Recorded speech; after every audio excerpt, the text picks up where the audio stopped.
dans toutes les villes de France, d'Europe, y compris des chancelleries, notamment celle du Brésil, celle de l'Espagne, qui ont pesé sur la décision qui a été prise par le tribunal israélien.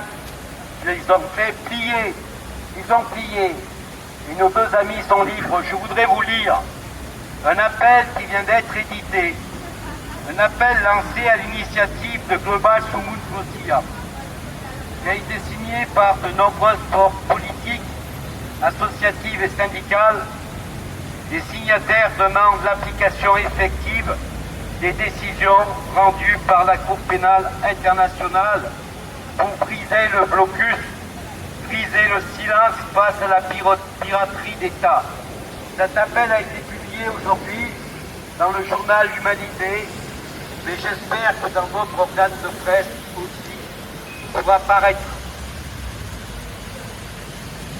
Je vous lis cet appel. Je vous dirai ensuite les signataires parce que c'est important de savoir quelles sont les forces. La bande de Gaza, territoire dévasté, subit un quasi-blocus. Tous les jours, des Gazaouis meurent, faute de soins, d'abris, de nourriture.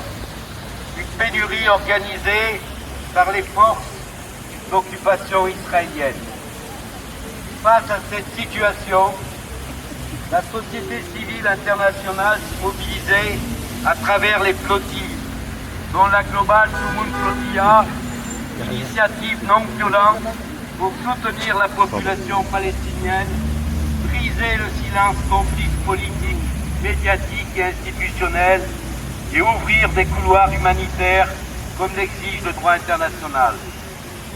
Dans la nuit du 29 au 30 avril, alors que nos 56 bateaux naviguaient en eau internationale, les forces d'occupation israéliennes ont pris d'assaut la flottille et kidnappé 176 personnes. Un fait sans précédent dans l'histoire des flottilles. Israël s'est ainsi arrogé, en toute impunité, le droit d'infliger sa violence coloniale aux abords des eaux européennes. Cette attaque, qualifiée de piraterie en droit international, a impliqué l'utilisation de drones, le brouillage des communications ainsi que le sabotage des systèmes de navigation et des moteurs. La Grèce, informée de l'attaque, est complice en ayant déployé ses propres drones. Le gouvernement français, lui, a choisi le silence. Un silence consternant face à l'enlèvement de 11 de ses ressortissants, par contre dans un état grave et ont été hospitalisés en Grèce. Les personnes relâchées témoignent des maltraitances et d'intimidations graves, des abus infligés à des humanitaires ressortissants étrangers ne sont qu'un aperçu de ceux réservés aux Palestiniens, largement documentés par les organisations internationales de défense des droits humains. Torture, violence physique, psychologique et sexuelle. Toutes les personnes kidnappées ont été débarquées de force en Crète, à l'exception de Saïf Abou Keshek et de Thiago Avila, qui avaient été transférés à la prison de Jaffa en Israël avant d'être libérés hier. Le cabinet d'avocats palestiniens Adala, qui a assuré leur défense, nous a informé qu'ils avaient subi des tortures. Ce traitement s'inscrit dans un cadre juridique discriminatoire, renforcé par la récente loi adoptée à la Knesset, laquelle consacre de facto le régime d'apartheid. Vous savez, c'est cette loi qui a été votée une large majorité à la Knesset et qui a voté donc la loi de condamnation à mort pour ceux qui étaient capables d'exécuter soi-disant des actes terroristes. Ça ne concerne que les Palestiniens. Voici une dimension supplémentaire de l'apartheid. Et ils ont célébré la chaise de champagne, comme tu dis. Ce que révèle l'attaque de la flottille n'est pas une exception. C'est une méthode et c'est un aveu. Celui d'un État génocidaire qui sait que la solidarité internationale le menace plus que les armes ne le protègent. Nous adressons tout notre soutien aux partenaires de la Freedom Flotilla Coalition ayant subi dans la nuit du 4 au 5 mai 2026 des intimidations en mer par l'armée israélienne avec le déploiement d'un bateau militaire. Faire vivre la solidarité des peuples, notre mission continue. Agir au travers des revendications dont j'ai la liste, publiée dans l'appel que je viens de vous lire. Nous appelons la France à agir immédiatement afin d'exiger la libération immédiate et sans condition de l'ensemble des prisonniers politiques palestiniens. Condamner et sanctionner fermement cet acte de piraterie qui ne doit plus jamais se reproduire. Garantir la protection effective de la mission humanitaire et lui permettre d'aller jusqu'à son terme. Œuvrer activement à la levée immédiate du blocus de Gaza et à l'ouverture de véritables corridors humanitaires. S'assurer de l'application effective des décisions rendues par la Cour pénale internationale.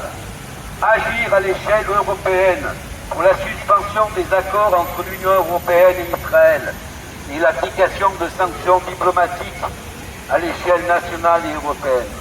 Enfin, la Global Soumoud France réitère publiquement sa demande de rencontre avec le président de la République, le Premier ministre, ainsi que le ministre des Affaires étrangères, afin de pouvoir discuter de ces revendications. La Global Soumoud France appelle l'ensemble des forces politiques, associatives et syndicales, ainsi que toutes les personnalités publiques qui partageraient ces revendications à se joindre à cet appel. On donne à ce jour les noms des signataires, et donc cet appel a été publié hier soir.